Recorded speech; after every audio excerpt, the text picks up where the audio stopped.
friends, and fellow citizens.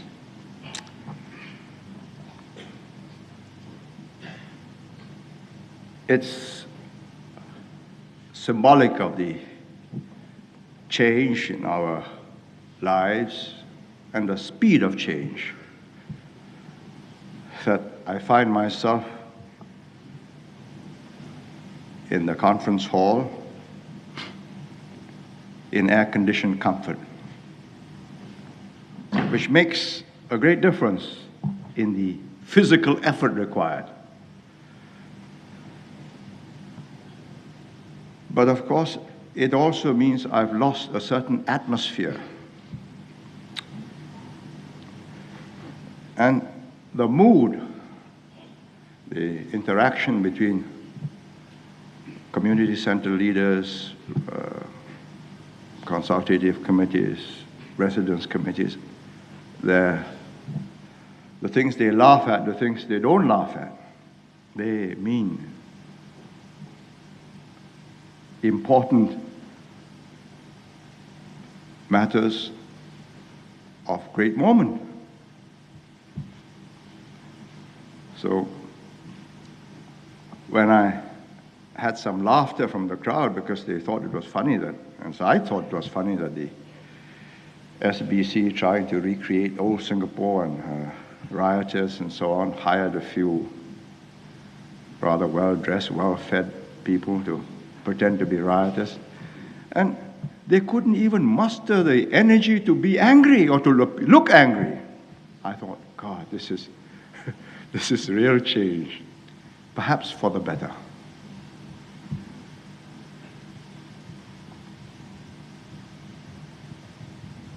I don't know, we may meet next year in better premises, I hope.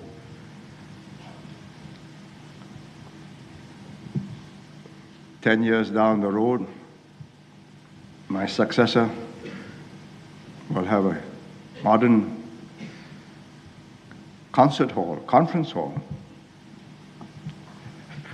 But I read Mr. Rajaratnam in today's Cao Pao, he suggested that I was good for 20 years.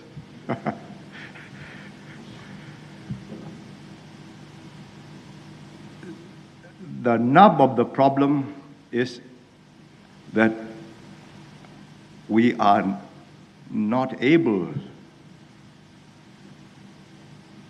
to be problem solvers for very much longer.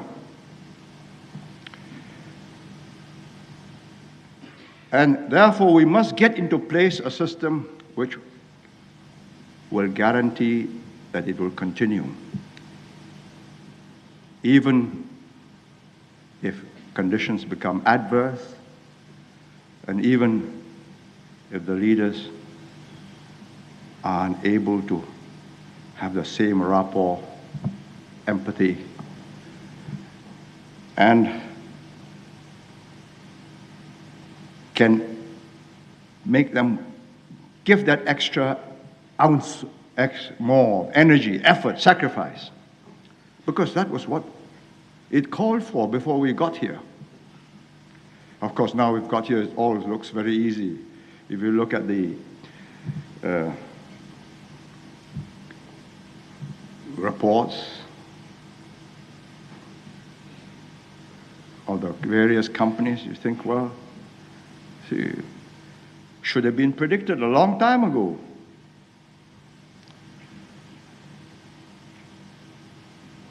I think we ought to take stock and see whether, in fact, it was the natural course of events.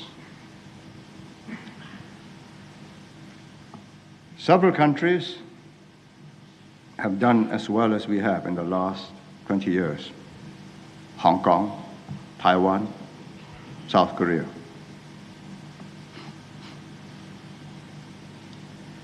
But we are different. The closest, greatest similarities, Hong Kong. It's a city-state.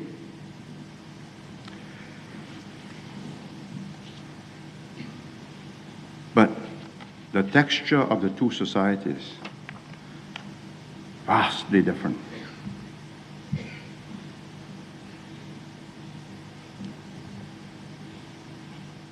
They never had the chance to develop their own separate identity. And the British government did not believe that they had the opportunity or the leeway to allow any social identity or separate cultural distinct society to emerge, which was what Singapore was when they were in charge.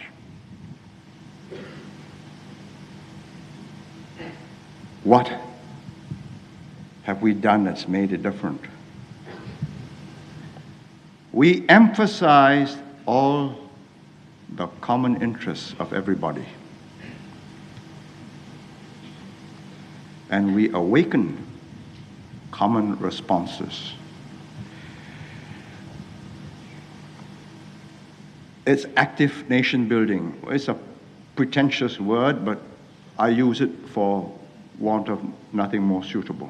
We had to get a group of disparate, totally different, accidental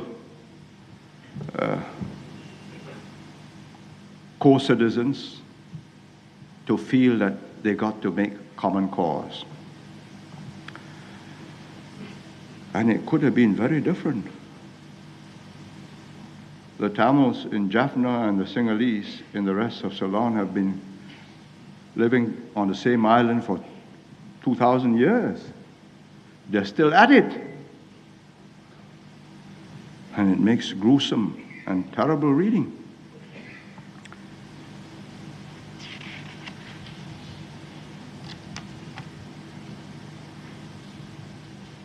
What gives Singaporeans this deep sense of personal pride? Because we made them submerge their differences, mute it, seek a common ground for mutual benefit. And it's worked. That's the acid test. It's worked. And the difference between Hong Kong and Singapore is really the difference in the structure and the distribution of wealth and power. They're not synonymous. In many societies, if you've got power, you've got wealth. In some societies, if you've got wealth, you've got power. In Singapore, there are two different things. And we should keep them two different things, two different entities. Now, you imagine a Singapore without the CPF, without 340,000 homeowners, either they're HDB or HUDC homes. You imagine a Singapore where workers have high wages and pay very high rents for tiny little cubicles, which they do in Hong Kong. You imagine a Singapore where workers earn more than Singaporeans. Hong Kong workers get more than Singaporean workers, at least before the recent turn of events.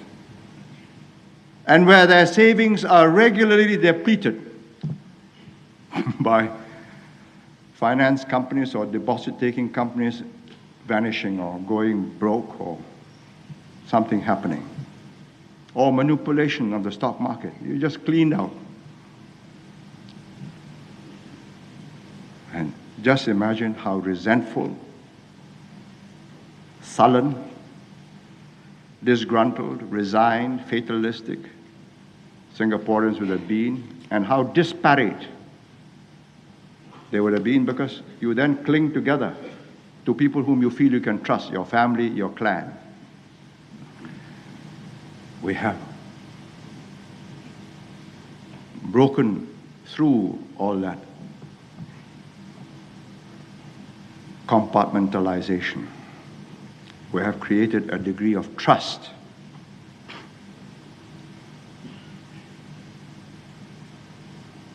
If I cast my mind back on National Day at the Padang, I was not it was important that the parade should go well, or somebody will have to answer for it, either the Minister of Defense or his Chief of Staff or whatever.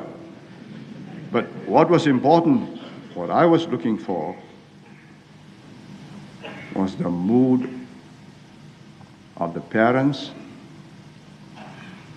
who were watching their sons and daughters or nieces and nephews marching, taking part, parading, or bringing their young children around.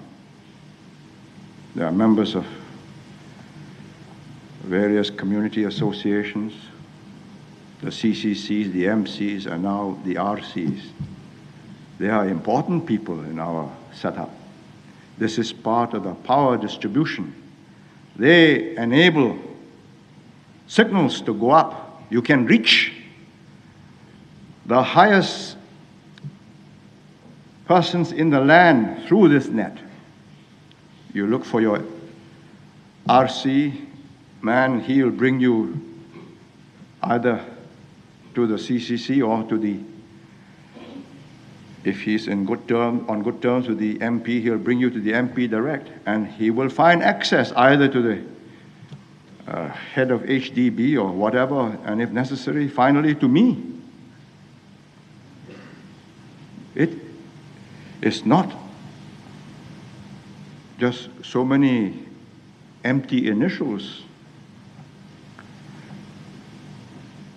When we set up the RCs, the HDB was extremely apprehensive because they knew that this meant pressure.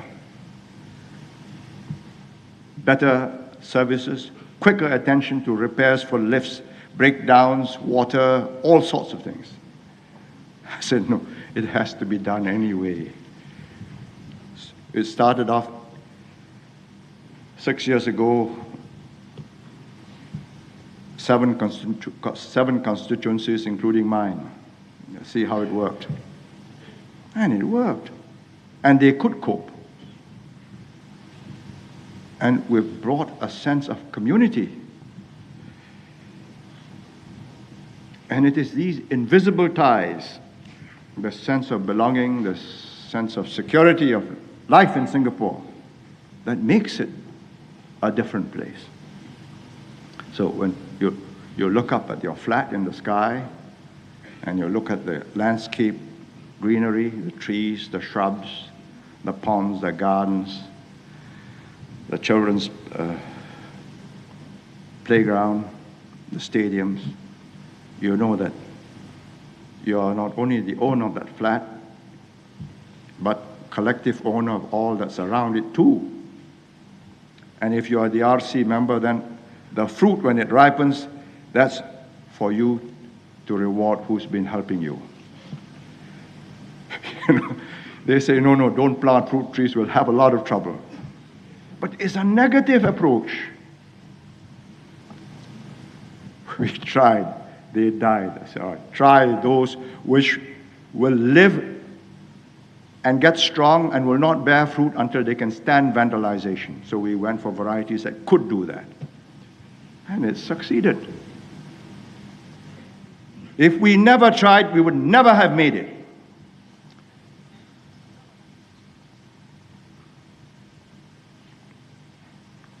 In 1964, I remember making a speech in Kampong Glam, Mr. Rajaratnam's constituency, just after a riot, a communal riot. I was really down in the dumps myself. And I painted this picture of rebuilding the old city. Because you got to give people hope. And that was Precinct South.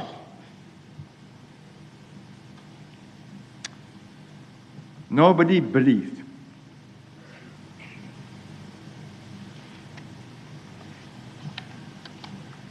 That what was just a gleam in a few people's eyes is now a reality. Now the snag is this. What do we do? Because the not only have we grown older, the younger generation starts off with a higher baseline and assumes that this is the natural order of things, and they want to rise from here. And my response to that is, why not? Provided you're prepared to work.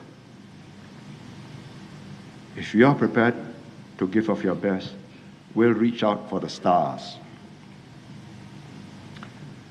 Now, one quality, one factor, an intangible, that played a key part was rapport and trust. Rajaratnam, I read him in today's papers this morning, and I said, well, he's putting the pressure on the younger voters and say, if you vote stupidly, that's your bad luck. I put it in a different way. They are young.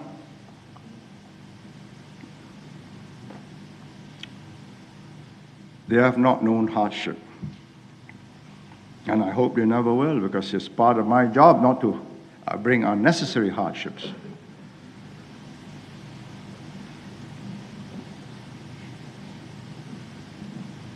But we went through 6 years and 2 crises before we established that bond between the people and the government. 59, we had a very tough time. 59, 60, 61. 61, tremendous rows with the communists, fighting for our lives till 63. First crisis. Then we got into Malaysia. We found we had been ambushed. Communal riots. We again fought for our lives. Not the leaders' lives, the people's lives. We could have quietly, nobody, I think, would have blamed us if we acted like ordinary mortals and decided to take up some other career. Because we had nothing. The police had been surrendered. The army was in the hands of the federal government. All we had was the will not to yield. And that if we had to go down, there will be a terrible price to be paid.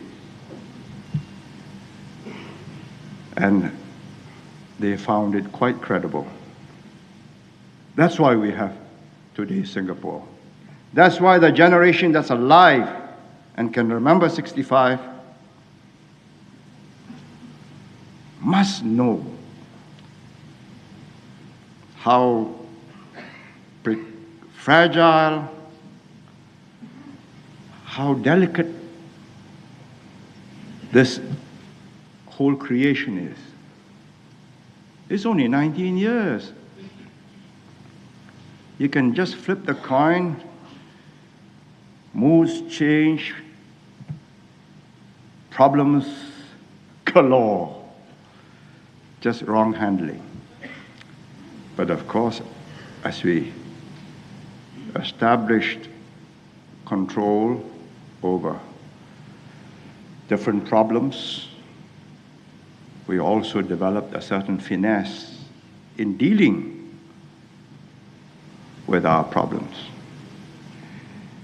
And it is after the young leaders have gone through, taken you, the young voters, through one major crisis, and you know you're on your own, that there will be this bond.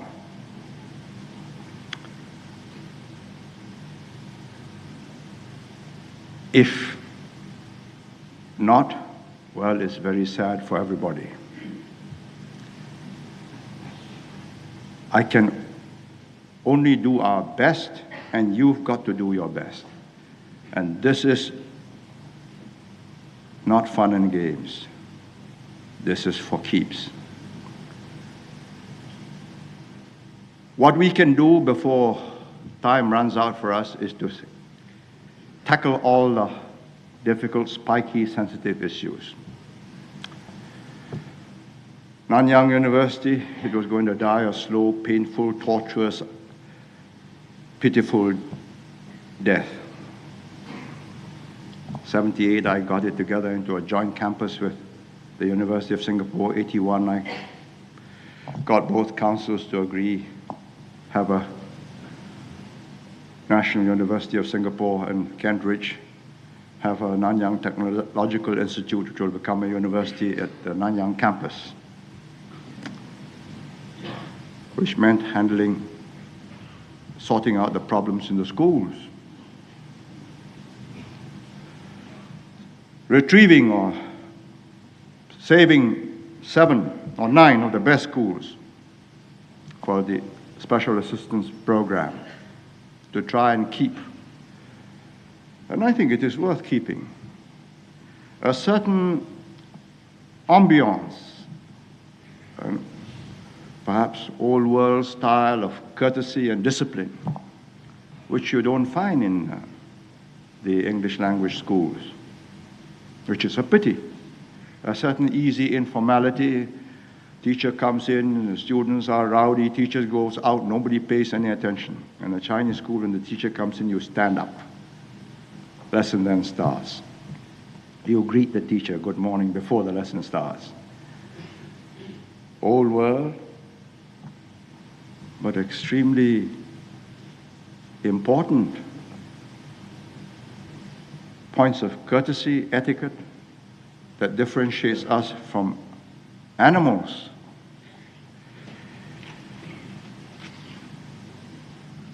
Then recently, I could let Nanyang Xiangpao and Hsinchu Jitpao slug it out for dwindling Chinese readership. It would have been a painful, really sad, futile scramble for a smaller pie. I urge them, get together, break into the new market, the new English educated. And I'm proud that we did do that. It succeeded, profits increased, it made sense. You combine resources. And if it had not been successful, had it not made more profits, and had the monitor not posed a real long-term challenge, because there was the Cao Pao to finance it for a long time, plus 3 banks, I don't think the Straits Times would have agreed to merger. Why should they? But this was a credible fight, and it would have been open, fair competition. And it is one where it will be different from all the last fights they had, where they smothered the other party. They were one-man shows, proprietary companies, just didn't have the stamina, they gave up.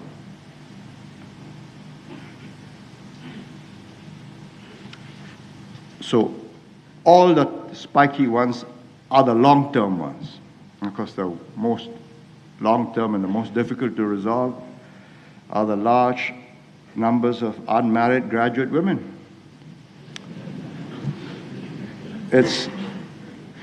I think it's better that the matter has been brought out. It cannot be solved by keeping it in the closet. It is an enormous cultural problem. Last year, 1983, the whole of 83, we did a count of the registry of marriages. All graduate men, 60%, more than 60% of them married non-graduates, which means more than 60% of women graduates either marry non-graduates, or stay unmarried. Now, we have come out into the open.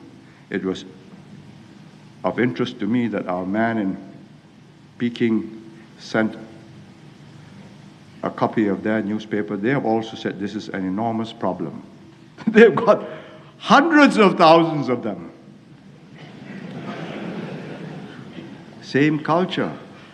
Okay? The male wants to be the dominant partner in the household. So he is comfortable with someone whose educational and earning capacity does not make him feel uncomfortable. Well, let's mitigate this problem. We have to deal with it tactfully, discreetly, sensitively, but whatever it is, it's however partial the solutions, it just cannot be let to drift. It is wrong, and for us to have kept quiet about it, having been alerted through the census figures, would have been cowardly.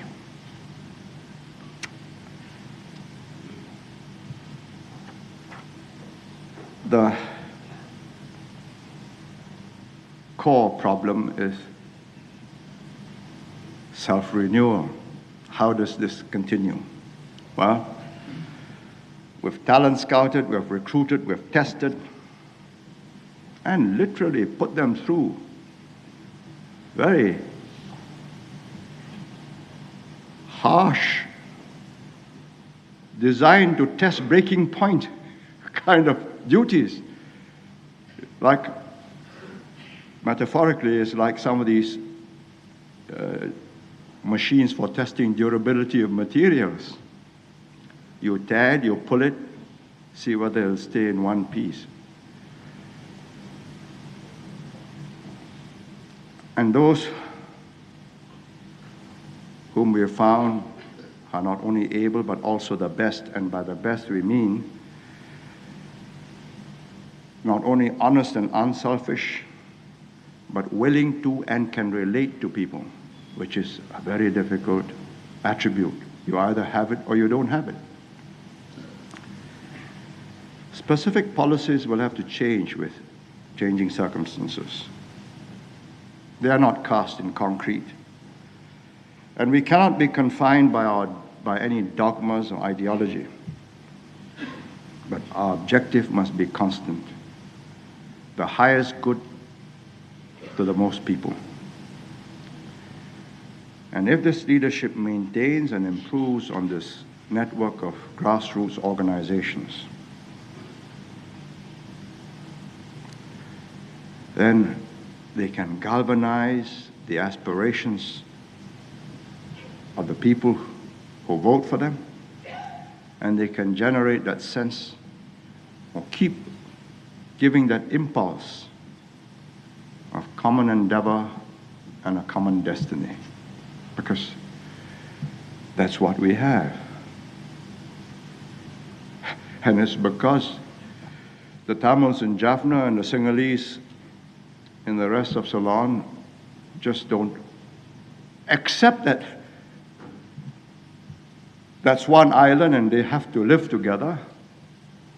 They have brought travail, misery, untold suffering.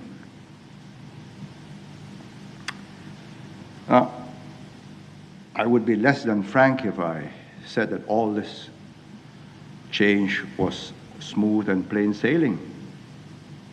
It's not. There have been differences of views within the PAP leadership on the pace and the method of self-renewal. Some believe that the pace was and is too fast, that it could generate anxiety and uncertainty among some of the old guard MPs. Well, some preferred more recruitment of talent through PAP branches, promoting the activists and the loyalists.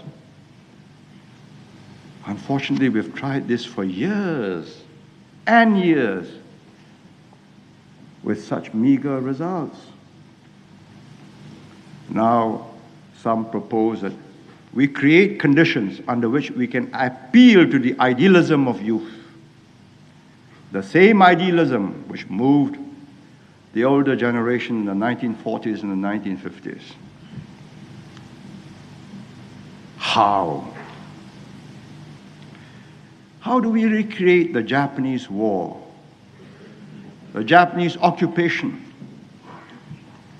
the struggle for independence, the fight against the communists, the fight against the communalists?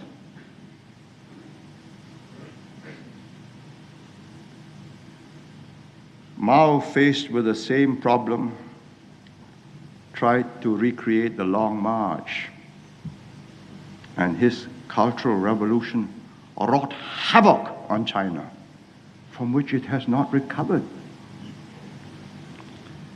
Well, I am prepared to try all approaches and will tap party and other grassroots activists to add to the pool of talent.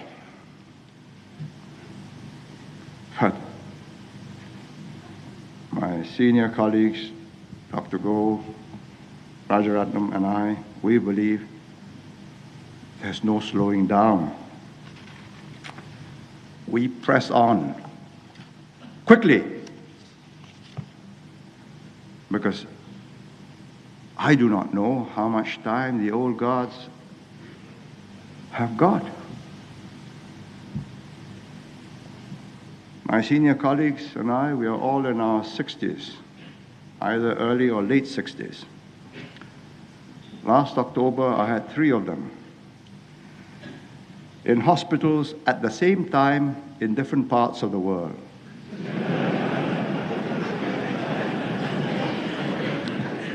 Rajaratnam was at the UN in October, had an infarct, ended up requiring convalescence.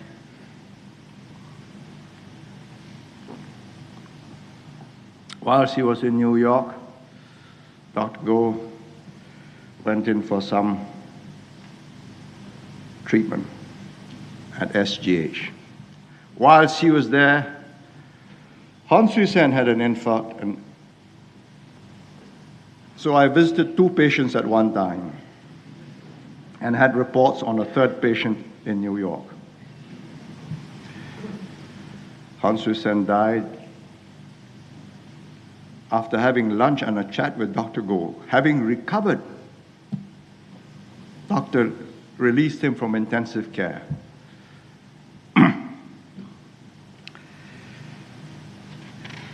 He had a massive infarct. That was it. Well,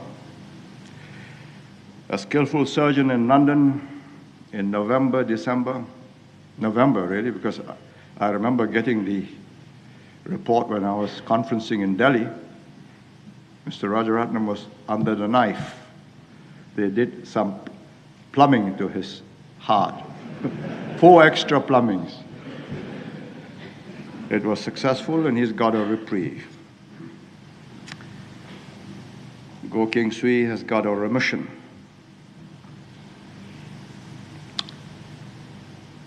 In November, I got a fright.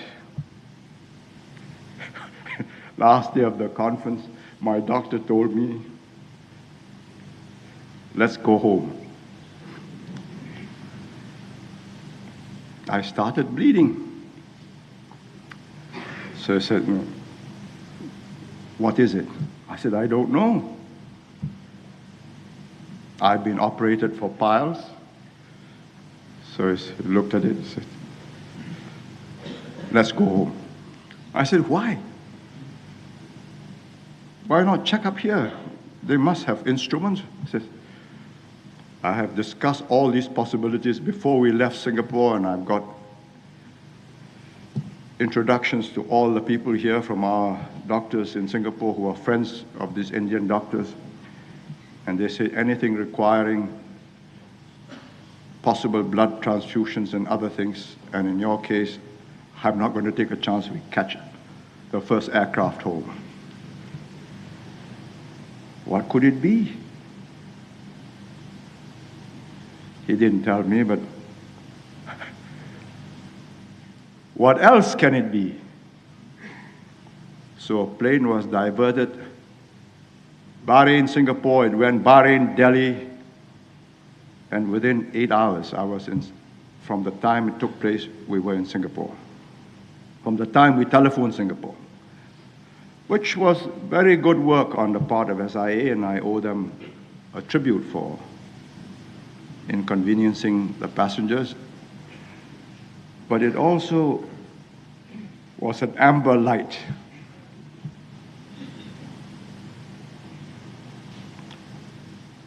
Well, Dr. Goh has given me notice that he's not standing for re-election. Rajaratnam also wants to stand down. Goh Keng Swee cannot be moved, and I'm trying to persuade Rajaratnam to go on for another term, or at least half a term.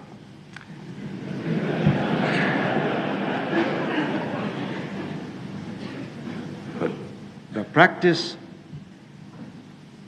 of big American corporations is for the chief executive officer to step down at 65. I believe this is based on sound medical reasons, because the chief executive officer has to ensure a smooth succession to secure the continuing progress of the enterprise. And I have a duty to do the same for Singapore. But even with the old guards in charge, this is what I'm fearful of. Things can go wrong very quickly. Nothing is more fearsome than to get an urgent telephone call within 2-3 hours of your just having gone to sleep. I've had them in my time, and I can tell you that your adrenaline then pours out and you don't go back to sleep for the rest of that night. And you feel awful the next day. But whilst you're thinking out all the possible alternatives, there is no time to fret. But as with this function, I have to take more sips of water than I used to 10 years ago. I wouldn't like to wake up 2 hours and a half after I've just gone to sleep and find that I can't pour out that adrenaline. And I can't think out the answer fast enough. That's a disaster. Because we are a city-state. We are smaller than Hong Kong. We are less than half its population. They've got 5.5 million, we've got 2.5. And we've got just about half its area. And Hong Kong doesn't have to worry about foreign affairs and defense. The British look after it for them. And come 1997, I suppose, it'll be as well looked after by the Chinese. Even better, there'll be no threats at all from anybody. But ask yourself this question. And the answer that, if you know the answer to this, then you know what to do and what not to do. How is that this little island, 600 square kilometers, 2.5 million people, can give jobs to all its citizens, to everyone who wants a job, over 1 million of them, trying to induce the old to come back, trying to get them married, to come back for part-time work, and gives jobs to more than 150,000 work permit holders. Over 10% of our workforce, more than 10%. How? All this huge subcontinent of India, Bangladesh, Ceylon is 30,000 square miles. I haven't gone metric yet. But there's so many multiples of 200 square miles that you just don't worry about it. You want a Sri Lankan? There's no problem at all.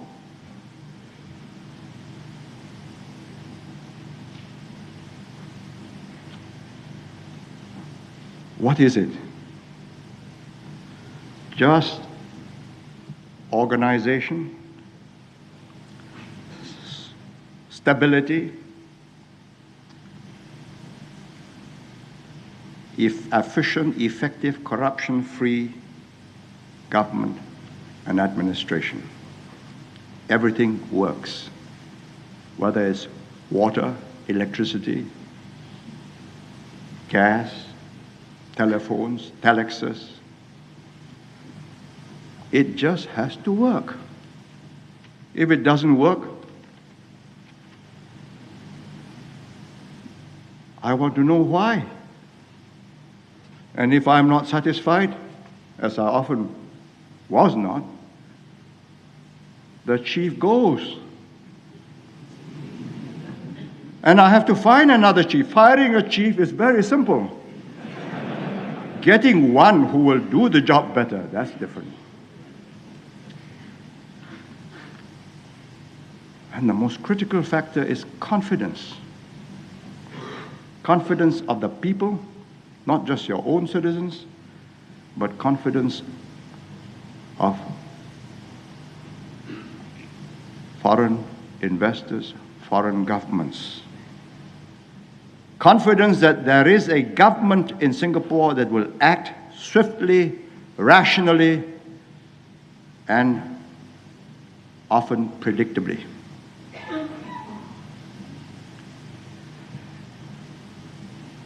I think there is a group of men who understand that and can do that, and you can predict what they're going to do.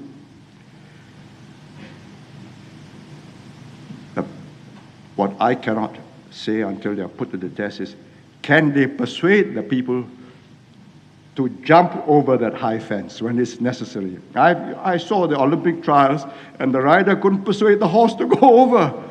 So he went over the top all by himself.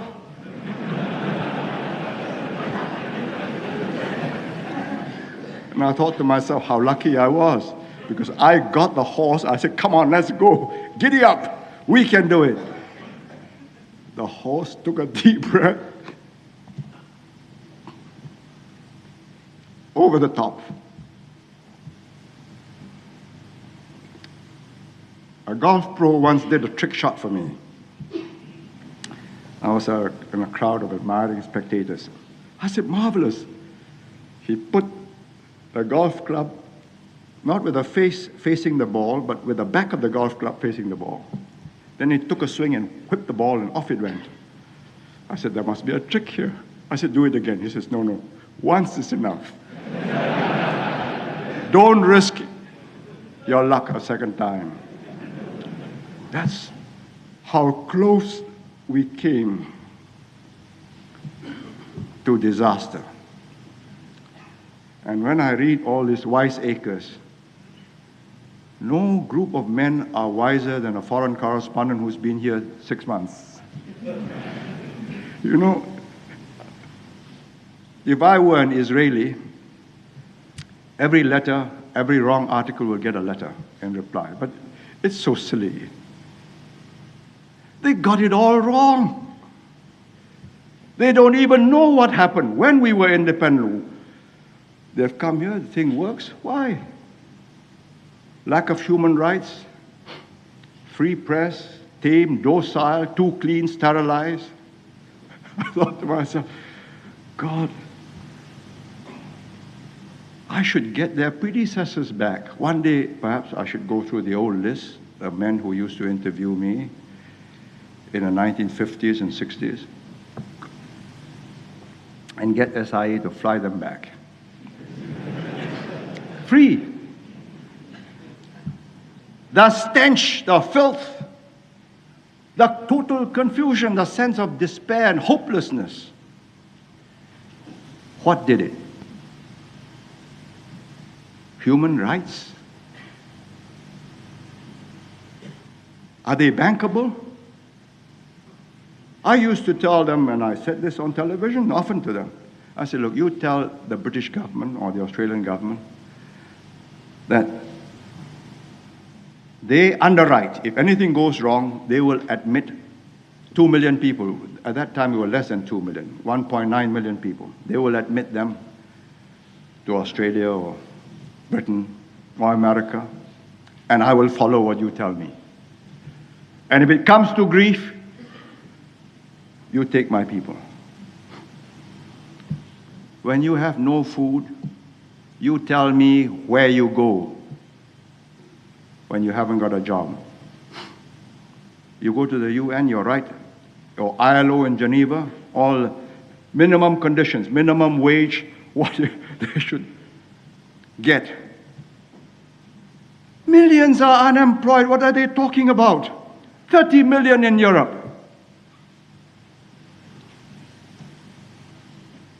You will turn up at the ILO office and they will give you a job. When you are hungry, you will go to the FAO. They will give you food.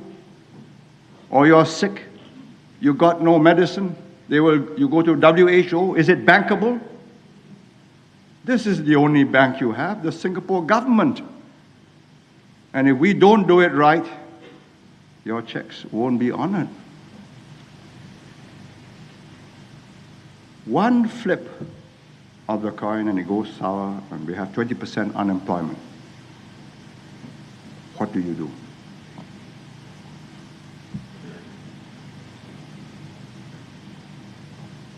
I say 200,000. And it has happened, you know. I dug up the figures from the annual reports. 1929, 1933, the Depression years. The British repatriated over 600,000 Indians and Chinese, back to China, back to India. From Singapore alone, 200,000. Where are we going to repatriate our Chinese and our Indians and our Malays too? You're going to send them back to India and to China and to Malaysia or Indonesia? You're going to do this? Where do you queue up for your work permit? You know how they come here to get a job? They get cheated, robbed.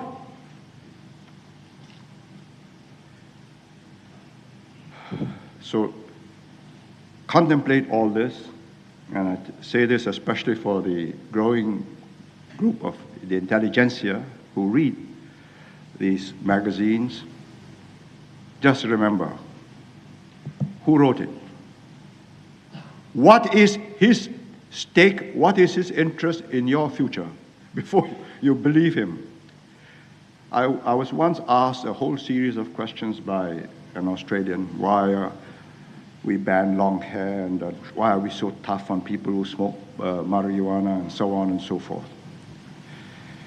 You know, it's so tiresome, so many things to do. So I said to him, look, let's assume that I'm only 3/4, it's a presumptuous, but let's assume that I'm only 3/4 as bright as you are. But I spend 20 hours of the day puzzling over this problem. You have only spent less than 20 minutes to think up all these questions. Do you think you know more about this and what's going to happen if I listen to you, or that in fact I have thought my problem through? They can't solve the heroin problem in Britain. the Lord Chief Justice says it's now gone rampant.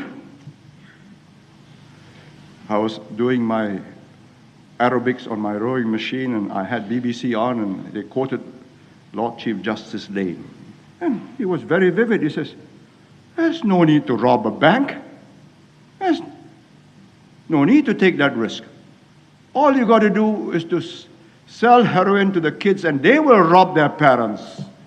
There's no need to rob the banks. You run a serious risk. When we were faced with this problem, we said, look, either they hang, or you'll never stop. And they didn't believe that we would hang them. We had to hang 4 before a dramatic drop. But you know, Amnesty International and all this human rights, they say, hanging is wrong.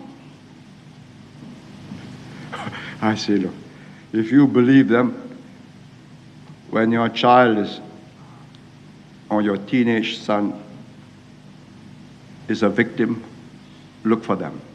See what remedy they have for you.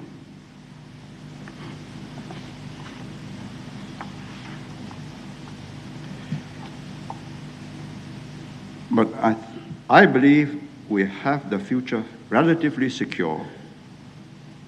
It doesn't require the same Herculean efforts. Not because all is well, but because I think the population, the voters, now have to act differently.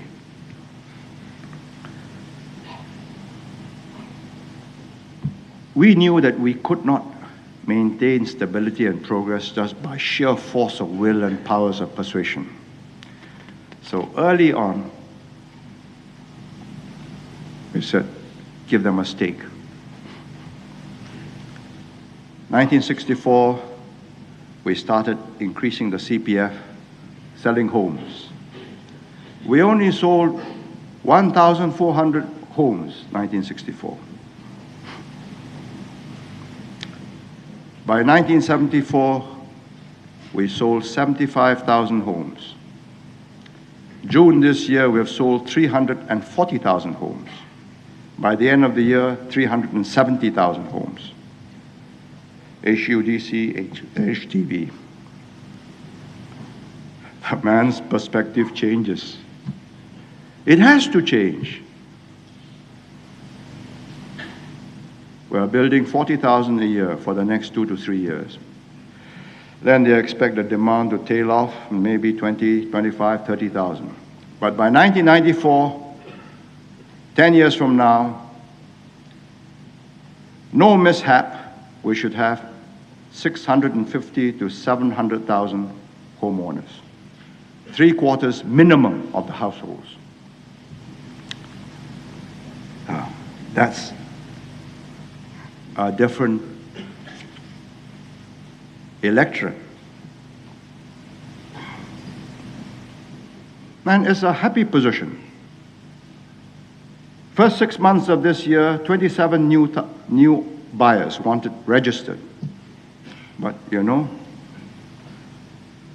23% of them are already homeowners buying a bigger flat, and 28% are homeowners splitting off, leaving the family, another member of the family, and buying another one. So 51% are already in owner-occupied flats.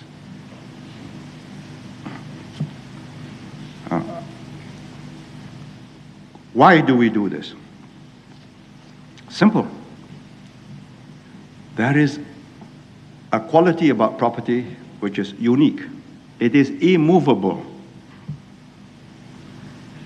When I studied law, both in Roman law and in British law and almost all legal systems, you classify property and goods into 2 categories, movables, immovables.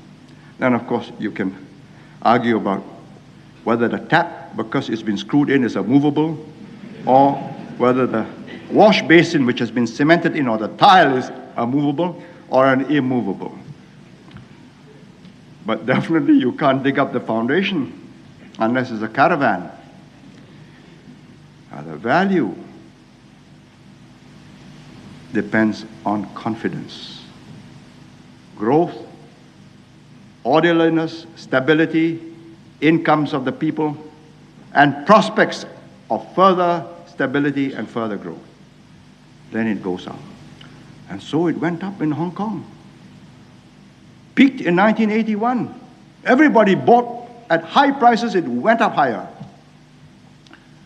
Then the future suddenly altered.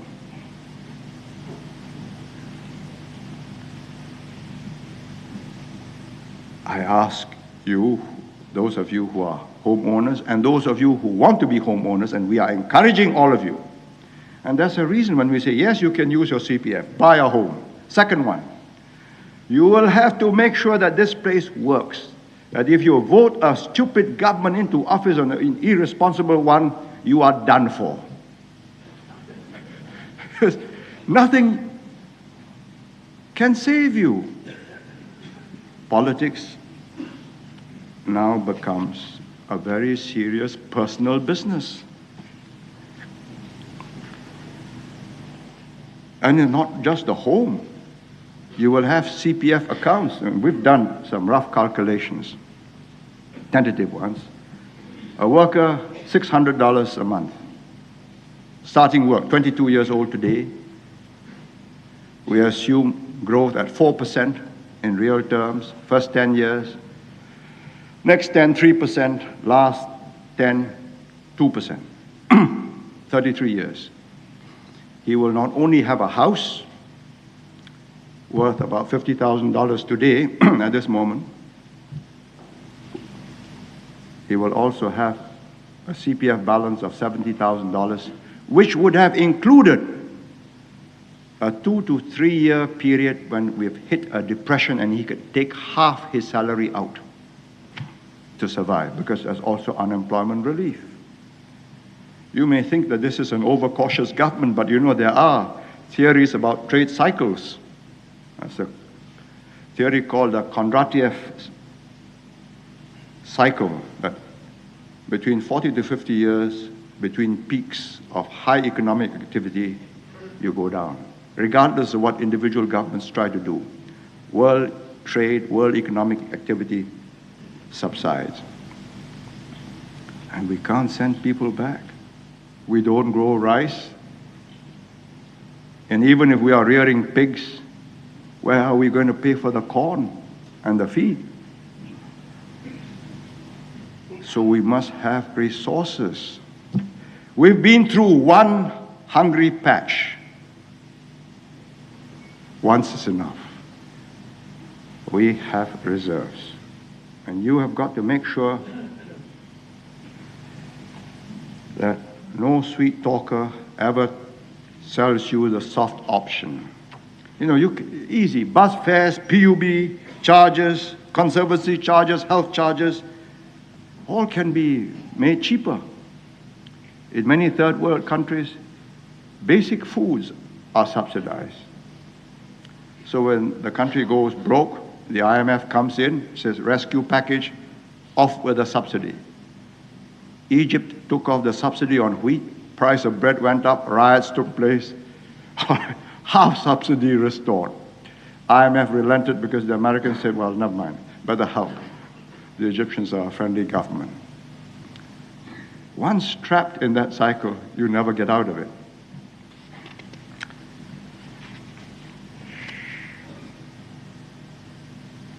And I think we were right in having MediSave. So many wiseacres tell me, why do you do that? Have a health insurance scheme, 6%, everybody pays 6%. All medical services free. It will pay for it. After all, in Germany, they only pay 8%. Does it work? Health insurance is a bottomless pit. It's been found to be a disaster in America, in Europe, why do we want to try it? Now even in Japan, for the aged, they say, never mind what was agreed, the 10% of every hospital bill and charge you will pay. Tremendous howl of pain. But don't waste. Unless you're prepared to pay 10%, don't see the doctor. And that makes sense. Which means, of course, that you've got to protect our reserves. And Ong Ting Chung visited my constituency in April. And this question arose, what will happen to my CPF when I'm 55, what will it be worth? So he said, it depends upon what kind of government you will vote in. I said, yes, that's right, but I thought, no, this will not do. We better inform them of their responsibility and of our responsibility. Because as the Constitution now stands, if there is a freak election result and a coalition forms the government, all the reserves are available. The larder is wide open. You can raid it. 25 years work.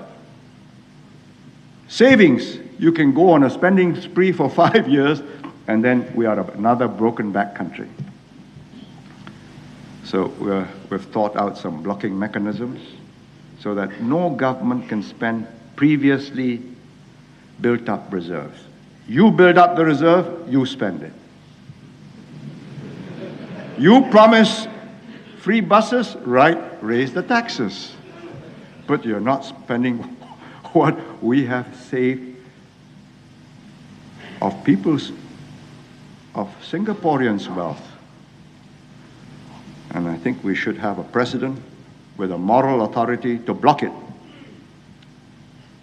The thing has to be thought out very carefully because there's bound to be a row when the president says no to a newly elected prime minister. Flush with victory, he wants to fulfill his election promises. You see them, you read of them all the time when they change governments. They have made bids. They got to fulfill the latest one, non-nuclear, New Zealand. So some time must elapse, something must be done to untangle this. How do we do this? I think the president has to be elected by the people, direct vote, not in parliament. So he also has moral authority. Preferably, he should be an ex-minister with understanding of how governments and budgets are run. And there could be a committee too, so that he will have the backing of a special presidential committee for the preservation of reserves. And if the two of them agree, then the government of the day is blocked. But there is no way in which you can protect fools from being parted with their money. And given a good silver-tongued politician, the same blocking mechanism which we put into place, he can unlock. He can present it in such a way that you're being robbed of your CPF. You only paid 6.5%. You know what a finance company pays you, and so on and so forth. I will give you back, and so on. And before you know it, it says, yes, that's right. Vote, change the Constitution. And that is the end of it. But at least we would have put a security lock. It's like a fire alarm. There's a piece of glass there.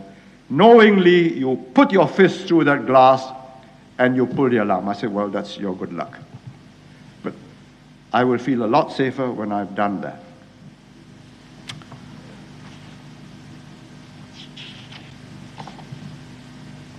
In short, the politics that we will have, I hope, and will continue to have in Singapore is no longer the politics of poverty, of despair,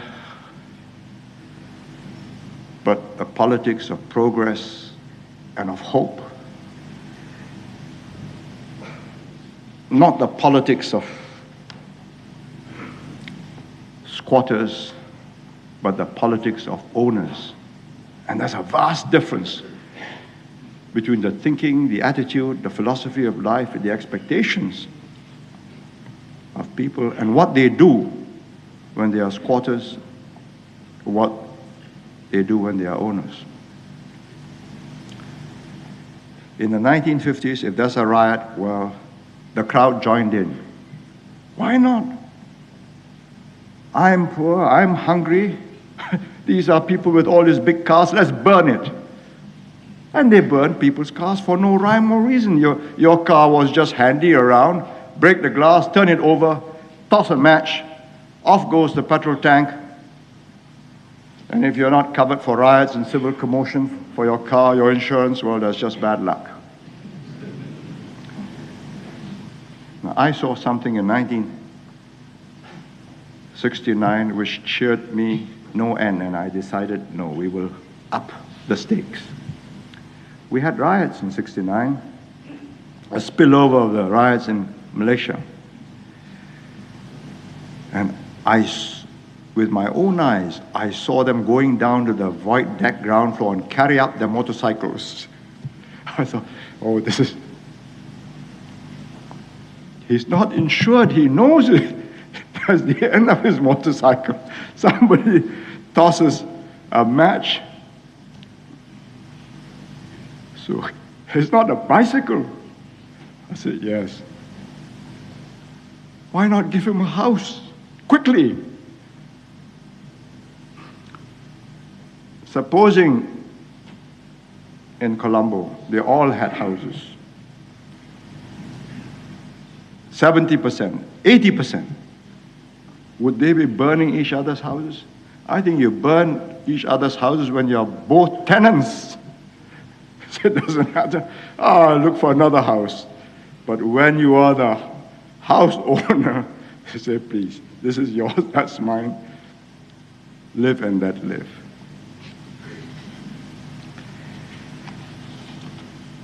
And it is this which will be the stabilizers, what will make this place tick, function, without supreme sacrifice all the time. Yes, they will get complacent. Yes, they may not be willing to put up with more pressure, more discipline. But whatever they are not willing to put up with, they will put up with if their assets are at stake. And they will have more and more assets. And it is my business, and I'm proud that they have more assets. But in the end, whatever the system, however ingenious, is the quality of the men who run it that's decisive. For it is they who decide what to make out of the whole society and how to get people to give of their best. The Singapore system has worked. It will continue to work. Only if you have honest men, able men, dedicated men, men who can make you give of your best. That way, you can reach out for the stars. The other way, something for nothing. So many countries, it ends in disappointment and perdition. As long as I have a say, you are not choosing that soft option. I'll make you work for it. Thank you.